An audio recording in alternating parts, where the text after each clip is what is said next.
And talk about Facebook having problems and Twitter having problems with a story that even the New York Post knew was a lie. They published a series of lies peddled to them by Rudy Giuliani, who admitted that nobody else would take it but Rupert Murdoch's New York Post, because they might look into it and tell the truth. Here we are in 2020. This is what it's come down to, America. Giuliani is feeding Russian misinformation to Donald Trump and feeding Russian disinformation to the New York Post. They know it's a lie. Yeah, well, that's where we are in 2020. This sounds like Russian intelligence. They look into that this tabloid will.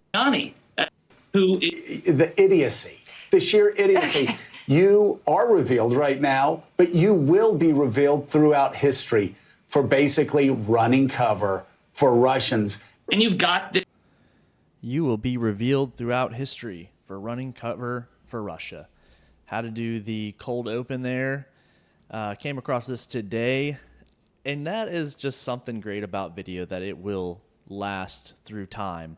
Look, we all say stupid things every now and then, and with more and more cameras around, those things are going to stick around. But with something like this, you know, when they're so adamant for years and years and years that is a lie, it is a lie. The 52 previous intelligence officers that said that this is Russian disinformation. Now Mark Zuckerberg is walking back his affiliation and what he had to do with Facebook with censoring that story. You know, that October surprise that very well could have swayed voters on the election with the Hunter Biden laptop. You know, and when the subject comes up and you can finally get past the fact that they acknowledge it, some people now acknowledge it on the left that it is true. It is harder and harder for them to deny. They'll say, well, why are you picking on a drug guy? He has a problem. He does have a problem. But that's not what we're talking about. We're not talking about the fact that he has a drug addiction. We're not talking about the fact that he engaged with prostitutes. I don't care. I don't care that he engaged with prostitutes. A lot of people don't care that he engaged with prostitutes. What we're talking about is the corruption. We're talking about the big guy. We're talking about the money that they received from foreign governments like Ukraine through Burisma. Payments, $400,000 a month or whatever it was. You get fact-checked at that. It's actually like $383,000 for 1 month, and the payments varied based off of actual throughput through Ukraine, through those pipelines into Western Europe from Russia. So those payments did vary. They weren't exactly $400,000 a month. So if you say that, you can get fact-checked. That's what we're talking about. And it's a total punt now and then when they didn't want to address it. And seeing something like that just really gets me motivated in the morning. So that's why I played that. Let's see, I have it twice up here. We'll go ahead and exit out of that one. Moving on, I talked about this last night. The Harris campaign defends having Walz join the first interview facing backlash. Last night I talked about she's finally going to do an interview, and that's going to air tonight. And it's going to actually not be a live interview. It's going to be a pre-recorded interview. A pre-recorded interview from Dana Bash that they will then undoubtedly edit, and post to the world. That is not a vote of confidence for her at all. Facing backlash, I mean, she's facing backlash obviously from the right. There's no question about that. But she's facing backlash from a lot of people. She needs to show confidence. She needs to come out and answer some damn questions. They're not that hard. She's not going to get any brain busters from Dana Bash. We can go deep into Dana Bash and why Dana Bash was a really easy pick for Kamala Harris, why she's a safe choice. I believe Dana Bash's ex-husband was one of those 50 intelligence officers that had said that this looks like Russian information. You know what? Just because I said that, let's fact check myself. Ex-husband. Let's just tip that and see what comes up. Not images. I'm sure he's a great looking guy. Ex-husband, Dana Bash, signed Biden Hunter laptop letter. Yes, there it is. The Federalist. Let me see if I can get a different. Times Now, the New Republic. Let's see if we can find maybe something on the left. The Sun, not Newsmax. Okay, the New York Post. The Hill. Let's see what they have to say, just so people aren't like, oh my gosh, he's on the War Room. Marks 30 years at CNN. Okay, let's see if it says anything about that and the ex-husband. Control find X. Executive. Okay, well, here's the ex-husband. Something about him signing it. Sorry, I hate to do this live, but now that I said it. Well, anyways, we have it from several different sources. You saw the entire first page of Google. That is a fact that is her ex-husband. He did sign the letter that saying that was Russian intelligence. I don't know if any of those people are still employed by the government, but if Donald Trump wins, those motherfuckers need to have their resignation letter on his desk January 21st. Or face serious consequences from Congress. They need to be brought in, put under oath, and see if we can get them in a lie. Because that's all they do. That's all they do, and that's all they've done. Back to this. This, like I said last night, this is going to be an absolute T-ball interview. They're going to talk a lot about abortion. They're probably not going to talk too in depth about the serious issues that are facing or that are the most interest to people in the polls. They're going to breeze over them. It's going to be very glossy. I'm going to watch it. I'm going to hear the commentary. We're going to talk about it, but it's just going to be of no substance. And looking at the calendar here, I mean, is she going to do another interview anytime soon? Maybe not even to the debate, which word has it that she is trying to change the rules of the debate. She now wants a cheat sheet. We'll see about it. Let's see what Donald Trump has to say about it. You know, whatever he says is going to be funny. First thing I want to do is say, why isn't it live? It's not a live interview. It's an interview that's going to be taped and then edited and then put out. So that's not even an interview. Then she's doing it with her vice president sitting there. So she's not very smart. When they ask her a question that she can't answer, she'll just look at him. You answer it. I can't imagine. Everyone's waiting for her to do an interview because she's been a very big failure on interviews before, as you know. A tremendous failure. And she brings in the vice president, who, by the way, isn't so good himself. He's been a disaster, this guy. He has been a disaster. His state is in a state of shock from his governorship. He's been a horrible governor. You look at employment numbers, you look... Okay. So, yeah, he's right. I mean, when he's pretty much going to be there as a sounding board, he's going to be shaking his head a lot, which psychologically, if you're watching that and you're processing it and you already have a visual of other people shaking their head yes, it's kind of like in sales. Like, they shake their head yes to get you to also shake your head yes. There's a very visual psychological thing going on there. But if she starts to stutter or if she starts to say something stupid or not even be able to answer the question, Waltz is going to be able to jump in there and steer the conversation one way or another. We're not going to get straight answers, or at least get an in-depth answer. That's the problem that I have, and of course many other people will have. We'll go ahead and give Trump War Room a little like, and we'll move on. Laura Loomer from the New York Post. I saw this when I was scrolling, so I decided to click on it. I wanted to give her a little bit of credit there because I do like the things that she puts together and puts out. Rep Jim Jordan, who is prior Navy, by the way. So, yeah. Subpoena company run by Trump's hush money judge's daughter. So this right here it's a little bit deeper than if you would ask, your run-of-the-mill Democratic voter. They're living their life, and they have their reasons for voting for the left in the Democratic Party. They're not going to know anything about this, and if you bring this up to them, they're going to think that you're a conspiracy theorist, or if they do read this, they're going to think there's a giant spin on this story. There is no spin on this story. This has been an issue from the beginning that people have been bringing up. Obviously, the Trump campaign, the Trump lawyers have brought this up from the beginning, that the daughter of the judge, the daughter of the judge who is convicting Trump, Judge Merchan,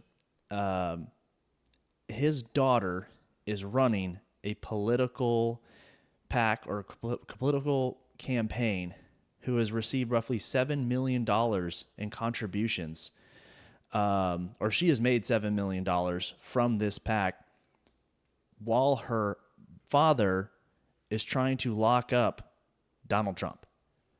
Okay, obviously one of two presidential nominees at this point for president of the United States, a former president, someone that has been, all his cases have been thrown out for one reason or another. Impeachment after impeachment. I think it was 3 impeachments over things that we are now finding that Democrats were more involved in than what they were accusing Trump of doing. So let's read this a little bit, kind of get our bearings. Has subpoenaed the CEO of the political consultant firm that employs the daughter of New York judge expected to sentence former President Donald Trump next month, right before the election, by the way. I don't see how you can't think or say that this is not fucking political interference, trying to lock the guy up. If we would see this in any other third world country, our CIA agents and our State Department would be over there and saying, hey, you can't do this. This is not reasonable. This is not fair. Regardless of what the circumstances was. This is clearly election interference, locking up your political opponent. And I fear for this country if Donald Trump gets locked up. Donald Trump he does a lot of things. He could actually say, they could literally be thinking, well, if they lock me up or if I go to jail for a day, that would be a great fundraiser, right? Just like when he was found guilty of the bullshit 34 charges out of New York.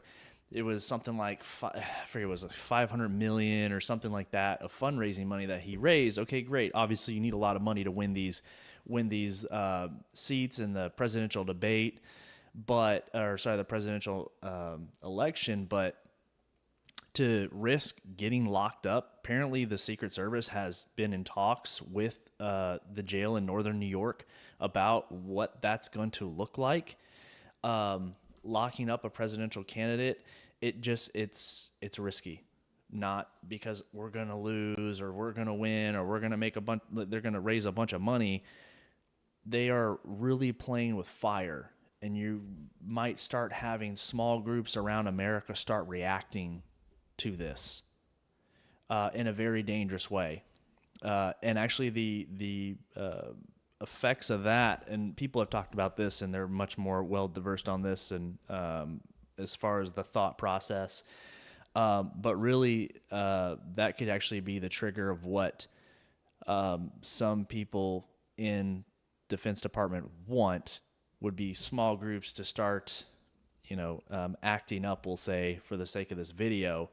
So that way they can do a very small military actions against those small groups and take them out very quickly, because they would have been for some time worrisome to a certain political party, and possibly bring up the 2A argument again, even though the Supreme Court just knocked down another 2A argument, which was a big win for 2A advocates.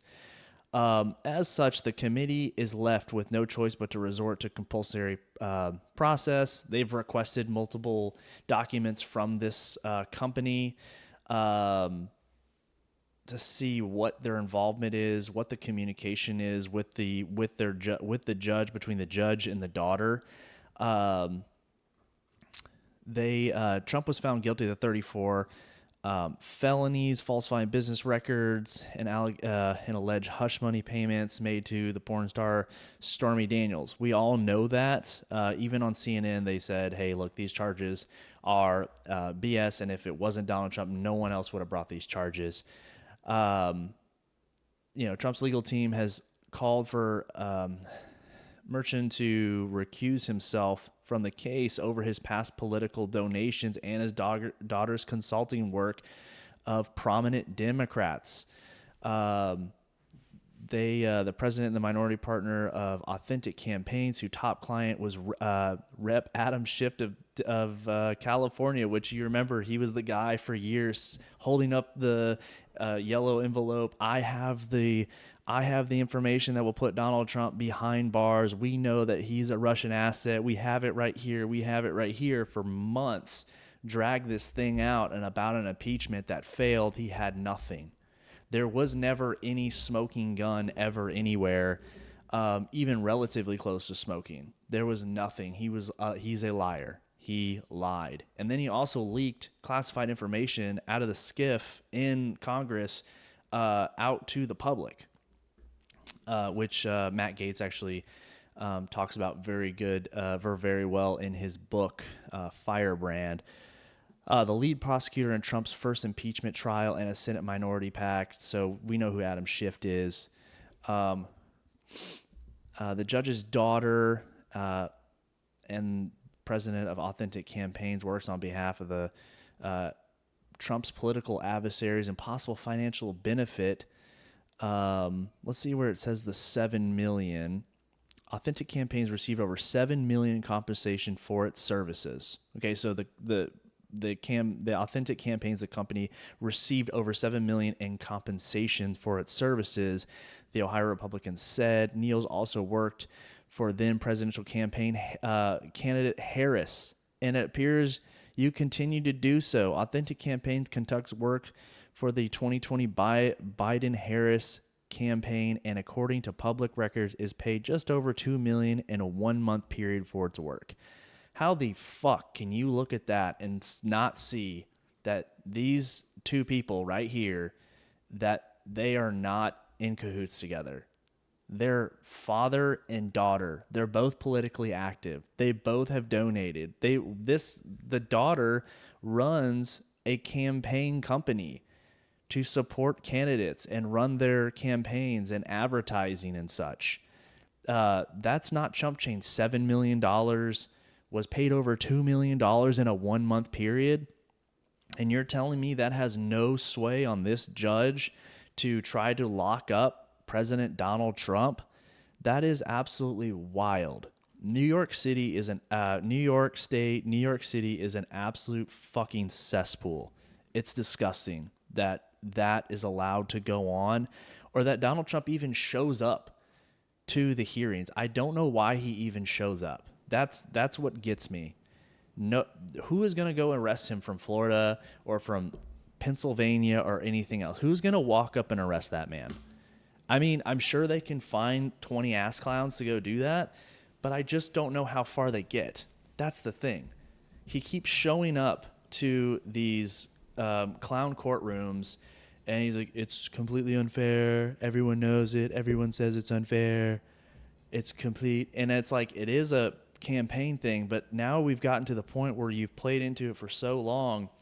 When they give you the sentencing to go to jail for, let's say it's 14 days. Let's say it's 7 days.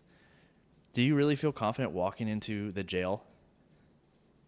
I mean, how many people have they put in jail and the lights went out and the cameras went off and then both the security guards fell asleep? Anyways, back to the original video that was supposed to be right here. I looked up, I had posted earlier, they project exactly what they're doing on their enemies. They said that, hey, the laptop is a lie. These people are corrupt. They know it's a lie, yada, yada, yada. they project exactly what they're doing on their enemies. I was looking for a quote about that. Anyways, the only thing that came up was everything about narcissists, how to weaponize it, how narcissists project his or her behavior onto you, and I just thought that was rich, so I just left that up. Didn't find a good quote on it. Let's move on to a brighter subject.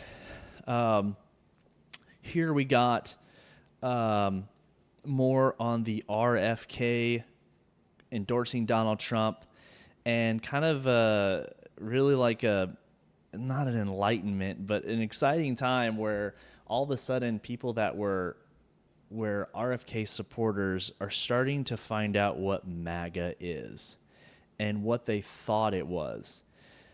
And so here we have Nicole Shanahan, who was the VP running mate for RFK, talking on Dave Smith's podcast. And we'll listen to a real short bit, and I'm going to show you at least one other profile and kind of get into it. Actually, the best part of joining forces with Trump has been seeing MAGA, which I'm learning so much about. I was completely misinformed about what MAGA is. I don't know if you've taken any deep dives into MAGA world, but I was just under the impression that they were gun-toting radicals who wanted to come to my doorstep and rip my liberal family out of my house. And I don't know, do horrible things to liberals.